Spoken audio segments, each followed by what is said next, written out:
సార్వత్రిక ఎన్నికల్లో ఆంధ్రప్రదేశ్లో వైఎస్ఆర్సీపీ ఘోర పరాభవాన్ని చవిచూసిన తర్వాత జగన్మోహన్ రెడ్డి ఒక నిర్ణయానికి వచ్చారని, ఆ నిర్ణయం ప్రకారంగా వైఎస్ఆర్సీపీని కాంగ్రెస్ పార్టీలో జగన్మోహన్ రెడ్డి విలీనం చేయబోతున్నారు, దానికి ముహూర్తాన్ని కూడా ఖరారు చేసుకున్నారు అంటూ ఒక వార్త ఇప్పుడు సోషల్ మీడియా వేదికగా చక్కర్లు కొడుతున్న నేపథ్యంలో ఈ అంశం మీద మనం విశ్లేషణ చేసుకునే ప్రయత్నం చేద్దాం.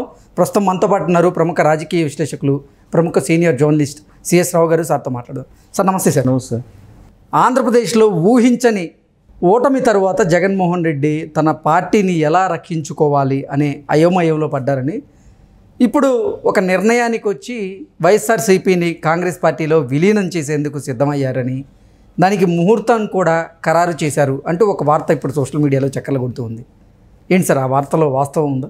ఇప్పుడు ఉండేటువంటి పరిస్థితుల్లో జగన్మోహన్ రెడ్డికి ఉన్నటువంటి ఆప్షన్స్ ఏంటి? పార్టీని రన్ చేయటం. పార్టీని రన్ చేయగలరా అంటే రన్ చేసేటువంటి పరిస్థితి కనిపించట్లా. కారణం ఏంటి అని అంటే, ఆల్రెడీ 11 మంది ఎమ్మెల్యేల్లో కొంతమంది తెలుగుదేశం పార్టీ టచ్లో ఉన్నారు, కొంతమంది జనసేనకు ఉన్నారు, మిగతా బీజేపీకి టచ్లో ఉన్నారు.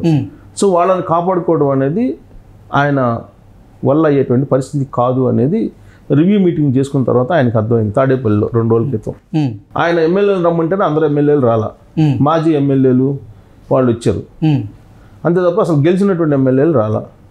అసలు ఇదంతా ఒక ఎత్తు అయితే నీకు అసలు Sajjala Ramakrishna Reddy కనిపించట్లా first of all. So ఇలాంటి పరిస్థితుల్లో ఆయనకు ఉండేటువంటి ఫస్ట్ ఆప్షన్ పార్టీని రన్ చేయడం అనేది సాధ్యం కాదు అనేది అర్థమవుతుంది. సెకండ్ ఆప్షన్ ఏంటి? ఎన్డీఏలోకి వెళ్ళాలి. జగన్మోహన్ రెడ్డికి నరేంద్ర మోడీకి రాజకీయ పరంగా అతీతమైనటువంటి బంధం ఉంది కాబట్టి అటువైపు చూడాలి. ఇప్పటి వరకు ఆయన అరెస్ట్ కాకుండా బెయిల్ మీద ఉండడానికి సహకారం అందించినటువంటి నరేంద్ర మోడీ అంటే ఆయనకి ఇష్టం. ఈయన కూడా ఆయనకి నేనంటే ఇష్టం అని చెబుతుంటాడు. సో ఆ బంధం కారణంగా బీజేపీతో టచ్లోకి వెళ్ళాలి. బీజేపీతో టచ్లోకి వెళ్ళాలంటే బీజేపీ వాళ్ళకి ఇప్పుడు ఆల్రెడీ తెలుగుదేశం పార్టీ జనసేన కూటమిలో ఉన్నారు బీజేపీ, కాబట్టి జగన్మోహన్ రెడ్డికి అక్కడ ఓపెనింగ్స్ లేవు. ఎన్నికల ముందు ఏం చెప్పారు? ఎన్డీఏలో భాగస్వామ్యం కావాలి అని చెప్పేసి ఆఫర్ ఇచ్చారు జగన్మోహన్ రెడ్డికి. నరేంద్ర మోడీ డైరెక్ట్గా ఆఫర్ ఇచ్చాడు, కానీ ఆయన ఎన్డీఏలో భాగస్వామ్యం కాలేదు. సో ఇప్పుడు ఉన్నటువంటి ఎంపీలు రాజ్యసభలో కానీ లోక్సభలో కానీ బీజేపీలోకి వెళ్ళిపోయి వైఎస్ఆర్ కాంగ్రెస్ పార్టీని లోక్సభలోను రాజ్యసభలోను విలీనం చేయడానికి రంగం సిద్ధం అవుతుంది. ఏ విధంగా అయితే రాజ్యసభలో తెలుగుదేశం పార్టీని బీజేపీలో విలీనం చేస్తారు గతంలో, అలానే ఇప్పుడు లోక్సభలో రాజ్యసభలో వైఎస్ఆర్ కాంగ్రెస్ పార్టీని బీజేపీలో విలీనం చేయడానికి గెలిచినటువంటి ఎంపీలు అలాగే ఉన్నటువంటి రాజ్యసభ సభ్యులు రెడీగా ఉన్నారు. దానికి విజయసాయి రెడ్డికి టాస్క్ అప్ చెప్పారు అమిత్ షా అనేది ఒకటి ఢిల్లీ వర్గాల్లో వినిపిస్తుంది. సో అలాంటప్పుడు ఇక వైఎస్ఆర్ కాంగ్రెస్ పార్టీ ఉనికి ఉంటుంది. రెండో ఆప్షన్ కూడా క్లోజ్. సో మూడేంటి ఇక ఆయనకున్న ఆప్షను? ఒకటి కాంగ్రెస్ పార్టీతో టచ్లోకి వెళ్ళటం, మూడో ఆప్షన్. అంతకుమించి 2 ఆప్షన్లు క్లోజ్ అయిపోయినాయి. పార్టీని రన్ చేయలేరు. అంటే కాంగ్రెస్ పార్టీలోకి టచ్లోకి వెళ్ళి నిజంగా వైఎస్ఆర్సీపీని కాంగ్రెస్లో విలీనం చేస్తే మాత్రం ఈయన మీద కేసులు అలాగే ఉండే అవకాశం ఉందా? అంటే ఆయన మీద కేసులు ఉన్న నేపథ్యంలో అరెస్ట్ కాకుండా కాంగ్రెస్ పార్టీ కాపాడేటువంటి ఆ పరిస్థితులు ఉంటాయంటారు. అందుకే దాని థర్డ్ ఆప్షన్ కింద తీసుకున్నారు. ఎందుకు థర్డ్ ఆప్షన్ తీసుకున్నారంటే, ఇప్పుడు ఇండియా కూటమి బలంగా ఉంది దేశంలో, గట్టి అపోజిషన్ ఉంది ఇప్పుడు. సో అపోజిషన్ గట్టిగా ఉన్నప్పుడు అట్లీస్ట్ మునిగిపోయేటప్పుడు ఏదో ఒక ఆధారం అయితే, దొరికిన ఆధారం ఏది ఉంటే దాన్ని పట్టుకోవాలని ట్రై చేస్తారు ఎవరైనా. ఆ టైప్లో ఇప్పుడు కాంగ్రెస్ పార్టీని అప్రోచ్ అవుతున్నారు అనేది. కాంగ్రెస్ పార్టీలో కూడా ఆల్రెడీ కాంగ్రెస్ పార్టీతో ఎందుకు అప్రోచ్ అవుతున్నారంటే 2 రకాలుగా ఆయనకి సేఫ్ సైడ్ చూసుకుంటున్నారు. ఒకటి, ఎలాగో జైలుకు పోవటం ఖాయం అనేది ఆయనకి అర్థమవుతుంది. ఎందుకంటే ఆయన ఆల్రెడీ ఓడిపోయిన తర్వాత నేను ఎందుకు ఓడిపోయానో, అవ్వాతాతల ప్రేమ ఏమైపోయిందో, అక్కా చెల్లెళ్ళ అనురాగం ఏమైపోయిందో నాకు తెలియట్లేదు, ఏదో జరిగిందని మాత్రం తెలుసు, కానీ ఆధారాలు లేవు కాబట్టి నేనేం మాట్లాడలేను అని ఆయన ఏదో మోసపోయాను అన్నట్టుగా మాట్లాడాడు ఆయన.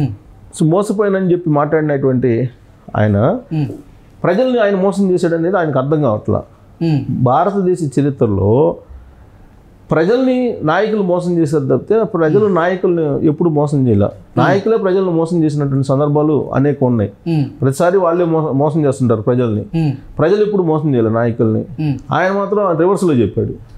సో అలాంటి పరిస్థితుల్లో చెప్తూ ఆయన ఏమన్నాడంటే, గతం కంటే ఎక్కువ ఇబ్బందులు పడే అవకాశం ఉంది, ఇబ్బందులు పెట్టే అవకాశం ఉంది అని చెప్తున్నాడు.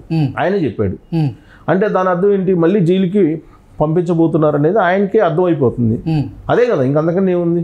ఆయన చెప్పింది గతంలో గతం కంటే ఎక్కువ ఇబ్బందులు పెట్టే అవకాశం ఉంది, ఆయన ఫేస్ చేస్తాను అన్నాడు.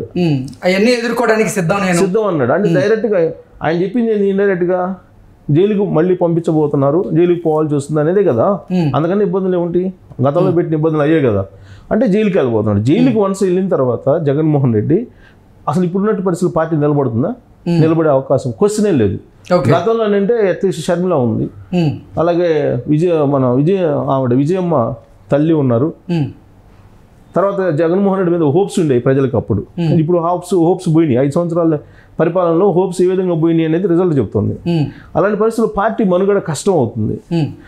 అందుకే ఇప్పుడు చివరి ఆప్షన్ కింద ఏం చేసుకున్నాడు, 3వ ఆప్షన్ కింద ఆయన కాంగ్రెస్ పార్టీతో టచ్లోకి వెళ్తే, కాంగ్రెస్ పార్టీలో వైఎస్ఆర్ కాంగ్రెస్ పార్టీని విలీనం చేసి కాంగ్రెస్ పార్టీలో జాయిన్ అయితే కనుక షర్మిల ఎలాగూ అక్కడ పిసిసి అధ్యక్షురాలుగా ఉన్నారు కాబట్టి, కేంద్రంలో అపోజిషన్లో కూడా బలమైనటువంటి అపోజిషన్ ఉంది కాబట్టి అట్లీస్ట్ ఈ వాయిస్ని, ఈ అరెస్టు వీటన్నిటిని కొంచెం అడ్డుకోవడానికో, లేకపోతే ఎందుకంటే వాయిస్ అట్లీస్ట్ అక్కడ వినిపించడానికి ఉపయోగపడుతుంది అనేది ఒకటి.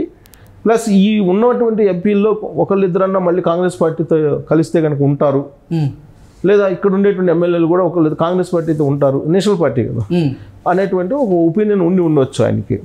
సో ఆ క్రమంలో సెప్టెంబర్ 2వ తారీఖున ముహూర్తం ఫిక్స్ చేసుకున్నారు అనేది తాడేపల్లి వర్గాల నుంచి వినిపిస్తుంది. అంటే అలాంటి చర్చ జరుగుతుంది తాడేపల్లి కోర్టులో ఉండేటువంటి వాళ్ళ కొంతమందిలో. సెప్టెంబర్ 2 రాజశేఖర రెడ్డి వర్ధంతి.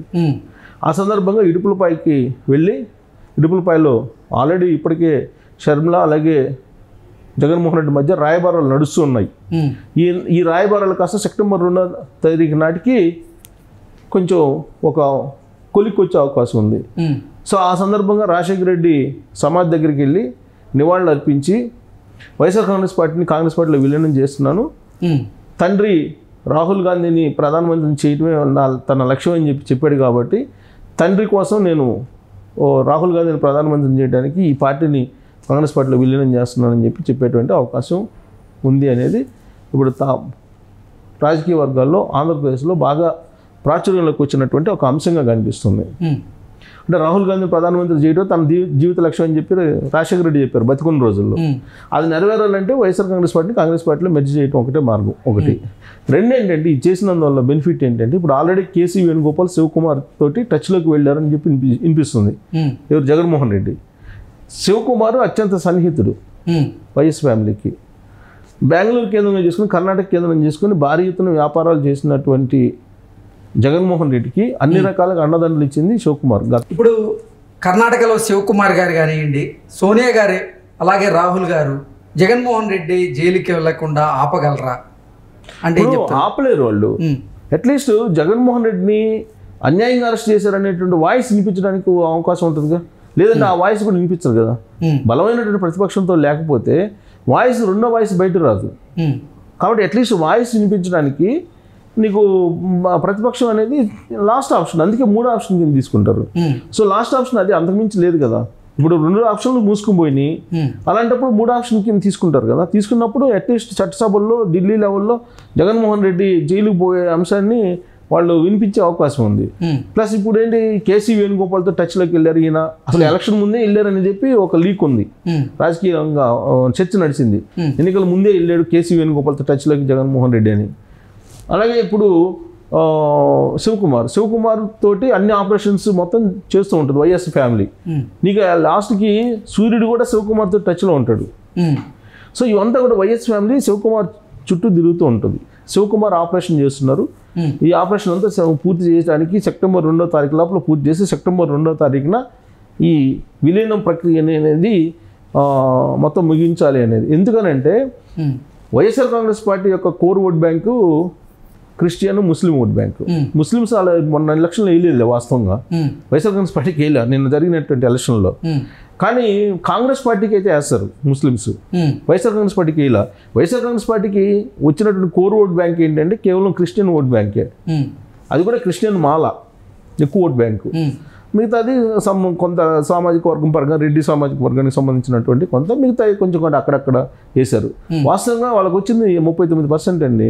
ఆ 39% కూడా రాదని, వాస్తవంగా 25% వచ్చిందని ఎక్స్పెక్ట్ చేశారు.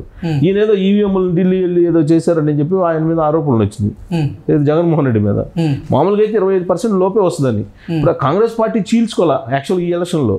నెక్స్ట్ ఎలక్షన్ 2029 నాటికి కాంగ్రెస్ పార్టీ భారీగా చీల్చుకునే అవకాశం ఉంది, బలపడుతుంది. ఎందుకంటే షర్మిల ఉన్నారు కాబట్టి. సో వైఎస్ఆర్ కాంగ్రెస్ పార్టీ దారుణంగా డిజాస్టర్ అయ్యేటువంటి అవకాశం ఉంది.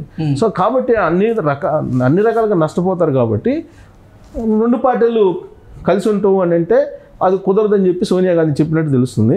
అసలు అంతకుముందు విలీనం చేస్తానన్నారు కదా బెయిల్ ఇచ్చినప్పుడు, కాబట్టి విలీనం చేయమని చెప్పి సోనియా గాంధీ ఏదో చెప్పారని చెప్పి దానికి సంబంధించి కేసీ వేణుగోపాల్ అలాగే డీకే శివకుమార్ వీళ్ళందరూ కలిసి మాట్లాడుకుంటున్నారు. ఇదంతా సెప్టెంబర్ 2వ తారీఖుకి కంప్లీట్ అయిపోయి కాంగ్రెస్ పార్టీలో వైఎస్ఆర్ కాంగ్రెస్ పార్టీ విలీనం అవుతుంది కాబోతుంది అనేది ఇప్పుడు రాజకీయ వర్గాల్లో బాగా సీరియస్గా జరుగుతున్నటువంటి చర్చ.